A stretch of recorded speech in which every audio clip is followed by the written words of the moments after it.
Hi everyone, and welcome to Jane Talks Trek, where I'll be talking about and reviewing an episode of the original series, The Next Generation, Voyager, Deep Space Nine, or Enterprise. Today, I'm looking at Catspaw from the original series' second season, or as I like to call it, that time Star Trek was confusingly spooky. This episode was requested by Bill Milligan, and judging by its rating on IMDb, we're in for an interesting time, so let's get going. We begin the episode with Uhura's phone call yet again being ignored, but this time it's an away team not answering. However, a rando named Jackson calls for a beam-up. Oh Jesus! He's dead, Jim! And a voice from the body says the ship is now cursed, and into the credits we go. With Scotty and Sulu still missing, Kirk, Spock and McCoy beam down, and this place gives me kind of Crystal Maze vibes. They detect life forms, although Chekhov and his wig can't detect anything, and Uhura loses the transmission, leaving the boys to deal with what was supposed to be 3 floating heads, but clearly the effect didn't work. They call to Kirk by name and warn him away because of the curse, and he's probably wondering which one he'd be able to make out with, before they all disappear.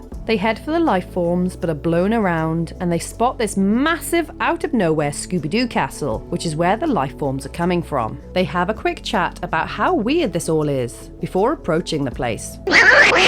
Cat jump scare! And Kirk thinks this is very Halloween-y, while Enterprise loses their life signs, and this is the most random rando to ever be in charge of the Enterprise. The boys and the cat move through the castle, okay, bye then! And they wake up in a dungeon where their skeleton seems to come with hinges. Scotty and Sulu come to visit, but they're not in a talkative mood. However, they let the prisoners go, who try to fight back, but they're here now, with this guy Korob, who says he knows who they are, and seems to be having a two-way conversation with the cat. That cat?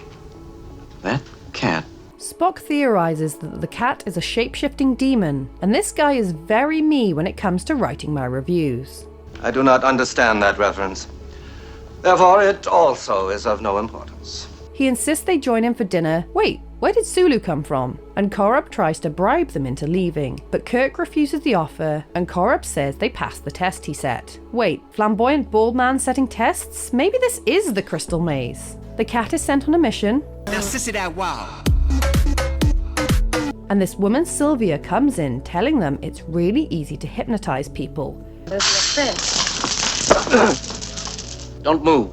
Damn it, Kirk, you ruined that lady's monologue. So she does some voodoo shit on the Enterprise, so Kirk surrenders, and is interested in their so-called magic, but Sylvia shuts him up, and Korob encases the ship in glass, so that puts pay to any rescue attempts anytime soon. Because Kirk refuses to cooperate, they're marched to their cell, but McCoy is told to stay put, while Rando Captain tries to get the Enterprise free. Spock and Kirk talk about their current situation when McCoy comes in all zombified like the others, and it's Kirk's turn next. But Korob and Sylvia are having a tiff over their approach to humans, so she boots him out so she and Kirk can chat in riddles. He starts feeling her up. This lady is a demon cat, but that's never stopped Kirk before, and they make out. Kirk probes her for information, which she catches onto pretty quickly, and they have a shouting match, as she threatens to destroy everything. Hell hath no fury like a demon cat lady scorned. I swear this planet gets more black and white each time we see it, and Enterprise is starting to weaken the barrier holding them. Korob lets the prisoners go and tells them to run, but Kirk won't leave without the others. However, Korob warns Sylvia be crazy and leads them through the castle, back to where they fell. But a giant kitty cat busts in, smushing Korob, so Kirk yoinks his wand, which he tosses to Spock. The zombie crew attacks them, but are dealt with pretty easily, but the cat is still after them, so they hold the wand to ransom until Sylvia comes out to play, and she transports them away. Kirk is pretty violent towards her, and smashes the wand, which breaks the illusion, leaving the pair in their original forms, who swiftly perish. No, really. What the hell did I just watch? But you know what? I kind of enjoyed it. Yes, it was a bunch of silly nonsense, and I'm not really sure what the point of it was, but it was just the right amount of goofy camp to be enjoyable. I thought the rando did a good job being captain, although I wish the execs didn't scrap the original idea of Uhura Uhura being in command, and the sets and atmosphere harkened back to 80s and 90s game shows like Nightmare, The Crystal Maze, Incredible Games and the like, but I guess it technically harkens forward, not back.